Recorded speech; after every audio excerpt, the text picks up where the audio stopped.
You guys see that little girl right there? That's my baby. Her name is Ava Julie, and this is her mom right next to her, one of my best friends. And for many years, we were trying to get pregnant, and it just wasn't happening.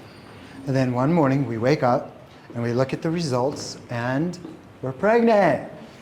This is the same day that I was asked to work with Novak Djokovic. So I'm already feeling it, right? Like, I'm having a baby. That was it. I didn't know anything about tennis. Nothing about tennis. But I know about optimization. I know how to create the results we want. And so when I went there, it was 2014, and it was the night before he played Rafael Nadal in the Miami Open. Big game. And I walked over to him, and I looked at him just in the eyes, and I said, you know what, man? He's like, what? I said, you're never going to be as good as Rafael Nadal at being Rafael Nadal. You'll never be as good at him as him at being him. The name of the game is to connect to your authentic brilliance. And if you saw him prior to that, he was kind of like scattered, and he was like blowing up and having temper tantrums. He was known for that in the past. And that's because we're in our head and everything, Mamma Mia, Mama. Mia. Why the heck did you guys say Mia? Who came here tonight saying they're going to sing that song? Nobody. I hijacked your thinking. And when he was going on the court, there were certain things happening that was hijacking his thinking. But the only way to get out of our head is to fall in love with our authentic brilliance. So when I said to him, you'll never be as good as him at being him, our work began. Let's connect to your formula for optimization. Just a little side note, Robert, on that. One of my close friends, who is also a former tennis player, loves Nadal. Loves him. And he was like, it's pointless for you to work with him. Nothing's going to happen. Nadal is this much better. And I said, after working with Djokovic, I said, listen, man, I trained as a kid. I boxed my whole life. I trained with Sugar Ray Leonard. You guys know who that is? Yeah. When you're working around somebody who's at that level of success, there's an aura about them. Like, you just feel them. It's like what they call that it factor. And I saw that in Novak. So I said, not only is he going to kick his ass tomorrow, I'm talking a little shit, by the way, here to him. I said, not only is he going to kick his butt tomorrow, he's going to beat him the next 5 times. Let's bet. I didn't know if that was going to happen or not. But he had that energy after we began the work. And he went on, you can check. After that 2014 Miami Open, he went on to beat Rafael Nadal 5 times in a row. It's not about being someone else. It's about cracking our unique code. Because what's keeping us out of that success is what's going on in here. Who here grew up in the United States? Raise your hand. Who grew up in America, United States of America? Because we're in America now. Right, Elizabeth? Who here remembers learning about Christopher Columbus? Raise your hand. Who here remembers learning about dinosaurs? Raise your hand. Who here has ever met a dinosaur or Christopher Columbus? Raise your hand. There's always one. There's always one. And of course it's you. We grow up learning all of this superfluous information. It's entertaining, but it's not relevant. We are, name the car of your choice. 2025 Lamborghini or Porsche, whatever you love. We have all these bells and whistles. We have all of these different things that help us gain more clarity, that help us energize, that help us optimize, that help us create success. We're not taught that. We're not taught that we can slow our heart rate down when we're nervous and how to do it. We're not taught how to create laser focus, and when there's something over here distracting us, how to use that to channel it towards our optimization. We're not taught how to create a universal focus where we don't get thrown off by our triggers, but we're able to use all of those triggers towards our goals. We're not taught how to cool our body. when we're hot, or how to heat our body when we're cold. But we have all of this stuff within us, all of it. And that's what this is about. I can create all the success in the world, but if I'm not happy, or I'm wearing a mask the whole time, I'm never, ever, ever truly going to love it. Because the mask is telling me I'm a fake. And so how do I connect to this space where I'm in my brilliance, where I feel my greatness, not from an egoic standpoint? The body has a liver, it has a kidney, it has pancreas, it has all of these different organs. The kidney's not trying to be the liver. The liver's not trying to be the heart. When we try to become someone else, we oftentimes lose ourselves, we lower our frequency, which puts us in our head. And this is where belief systems are so important. So if it's okay with you, I want to share a little bit about my story. Is that all right? Yeah. Okay. Grew up in an amazing family. I remember being 4 years old, and I had a migraine headache, and I'm crying hysterically, and I'm sitting there at my parents' door, and I'm knocking on the door, let me in, let me in, let me in. And they're not opening it. And they can hear me because I can hear every word they were saying. And in that moment, I developed this feeling in my heart that I've done a lot of work on myself. I developed this feeling in my heart that I must not be important. Every time I raised my hand in class and the teacher didn't call on me, that feeling started to move up here. And it became a belief, and it became watered. So my teacher doesn't think I'm important. And every time I would be talking to my friends and I wasn't getting the attention I was looking for, my friends don't think I'm important. And a subconscious belief system was formed. And I saw the belief affects my perception, which affects my feelings, which affects the actions or non-actions I take, which dictates my outcomes. So I kept navigating through the world through this belief system of I'm not important. If I was still in that belief system, I see everyone looking at me right now, locked in, but I would be seeing you through the belief of they just want me to shut the hell up so they can get out of here. Who here thinks that? Don't raise your hand. And so how that affected me was I started to act out, doing everything to get attention, showing off all the time. And the more I showed off, the more people wanted to be away from me. Oh, I'm doing my best, and they don't think I'm important. Or I would just be in my house by myself, alone, telling myself over and over again, what for? I'm not important. When I was 14 years old, I ended up getting involved in gangs in Miami. I got initiated into a group called Folk Nation, Latin Disciples.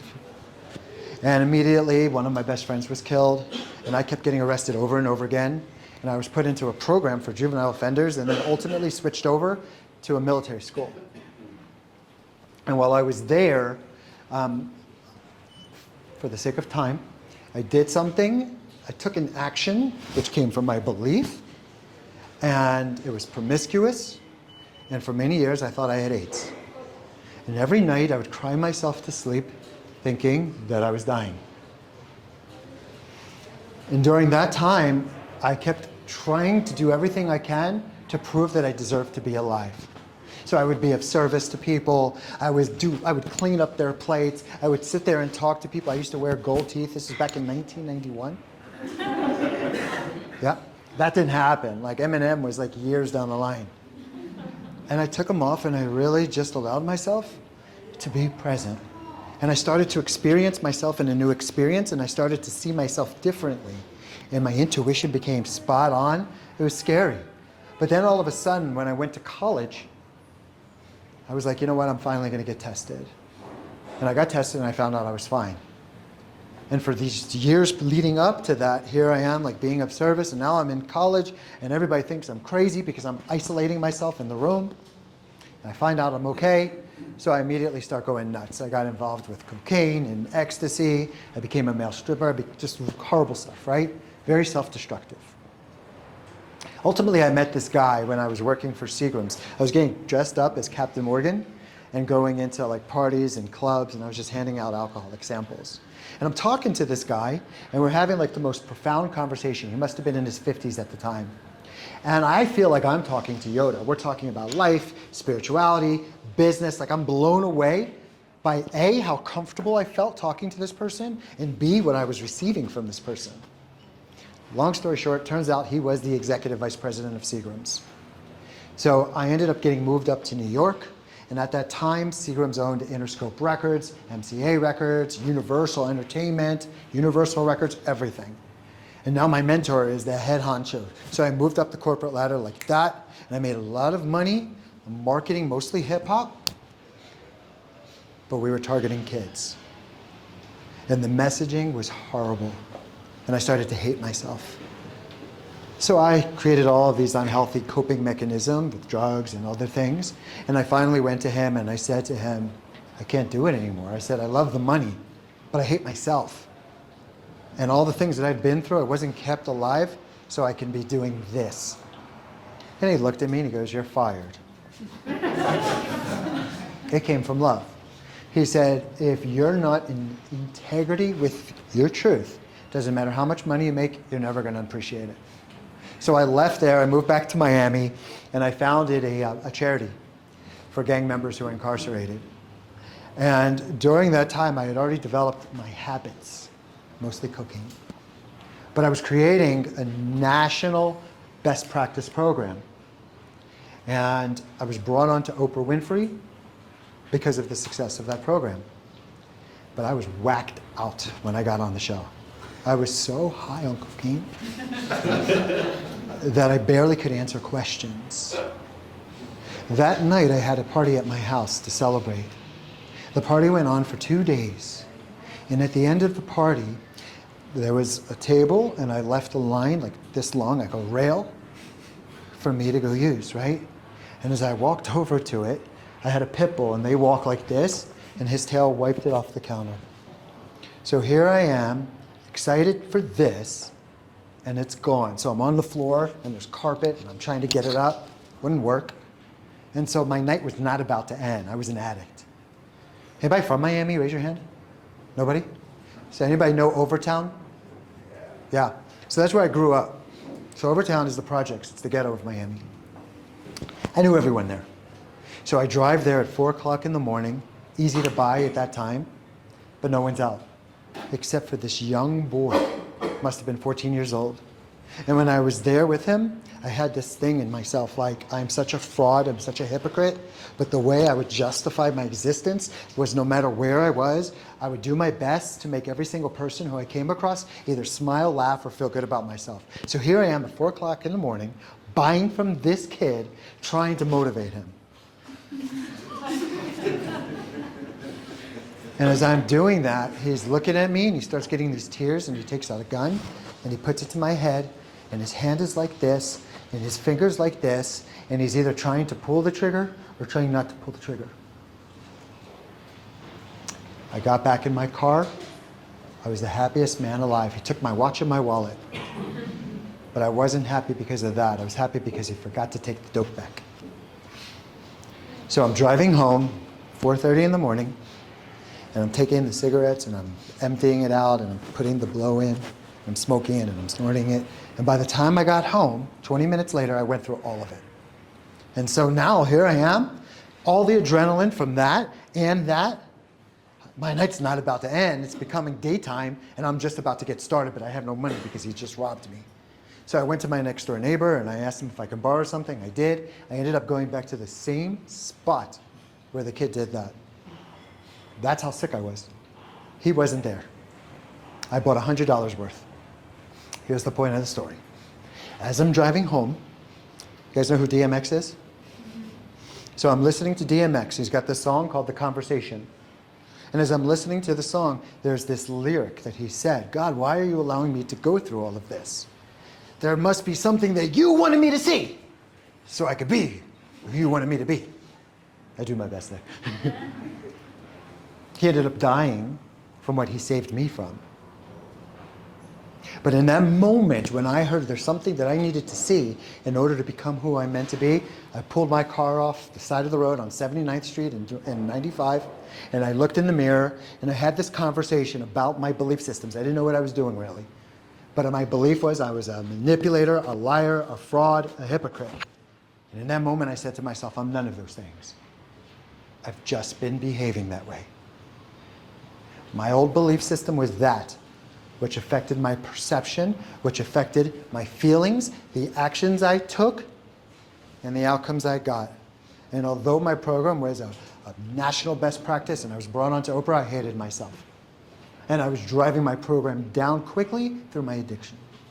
So I went away to Joshua Tree for a month. And this is when I really began to learn a lot of this. And I started to practice very specific things to rewire this. How are we on time?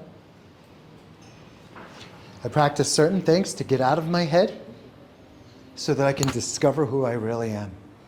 One more story.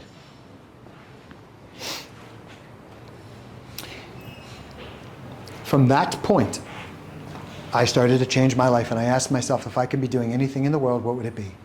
And the answer was working with people in positions of influence so that A, I could help them optimize what they're doing for their success, but more so because they're role models and their impact on the world can be greater. But I had no clients.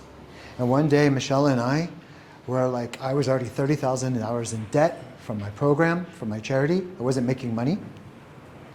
And she and I found black mold in our house, which became, what, a $60,000 problem? And we had nowhere to go. She has horrible asthma. But my mentor had this beautiful place in Venetian Causeway, $9 million apartment. So we moved into that apartment. And here we are with no money, literally on food stamps, right? Literally on food stamps. And one morning she sees me downstairs and she looks at me and she goes, "Are you in a place of scarcity or abundance?" We were just married at the time. And I looked at her and I said, "I'm freaked the heck out. I'm in scarcity." She goes, "But that's not who you are." She says, "I'm challenging you right now to make $50,000 this month." I didn't pay myself $39,000 for 11 years.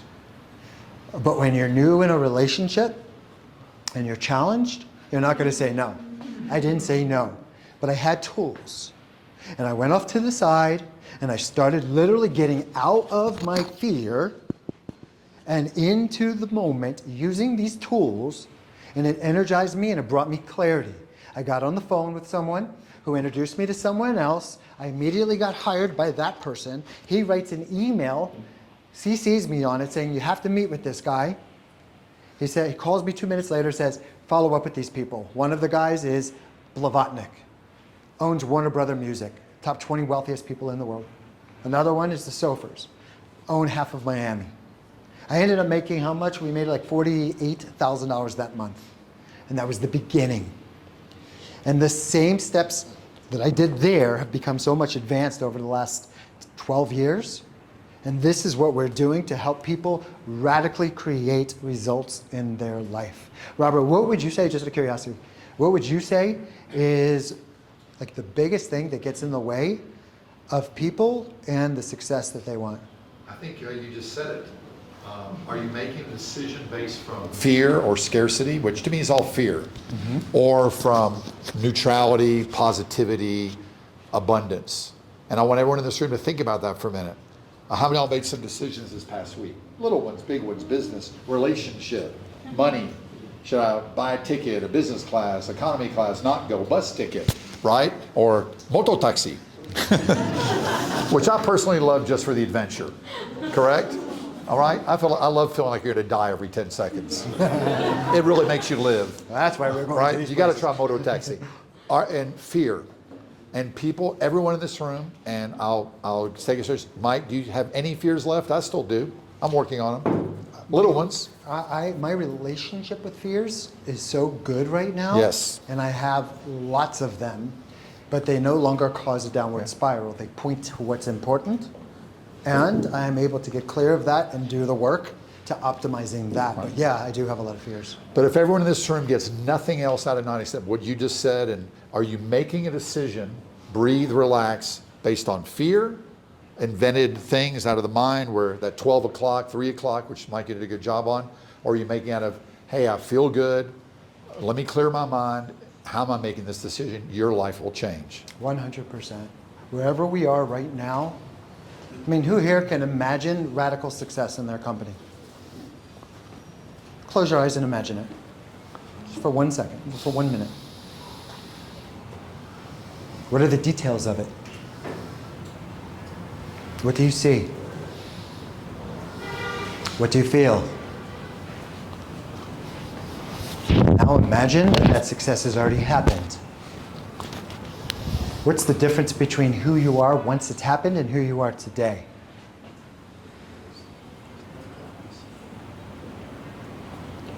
That's the bridge.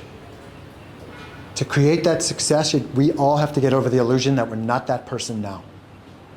And we have to wire that into our subconscious. We have to wire that into our nervous system.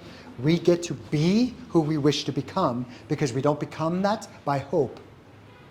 We become that by doing very specific exercises that Robert is a master at, that I have been developing for years and years effectively, this system, and that's how we get there. And the last thing I want to say is our success is way too important to leave to chance. We waste so much time, so much energy, so much money in this space of I wish, when all we have to do is like let go of Christopher Columbus and dinosaurs and really put our energy into getting to know how to optimize ourselves. And in that space, not only do we feel better, feel stronger, communicate with others better, have more fulfilling relationships, not only does all that happen and we receive the income or the success we're looking for, but then the other side of passion is purpose. We're able to give back so much greater. And I hope everyone was able to take something out of that. Who here got something from that 20-something minutes? And now you guys are in for an absolutely next level special treat. Robert is someone who I met a long time ago, and when I sat with him the first time, we ended up sitting at the same table, and I just remember looking at him saying, I want to be that guy. Really. I mean, he had already been doing it. And my belief was like, it's possible, but I don't think I can. But here I am on the same stage with him. Thank you for allowing that and for doing this with me. Thank you for all you've taught me as a mentor, as a friend. And we're in for a very special treat. So I want to open up the floor now for Robert. Thank you. Thank you. And where is Daniel? Right? Thank you. We wouldn't be here without Daniel, so thank you so much. Michael, great. So I have a couple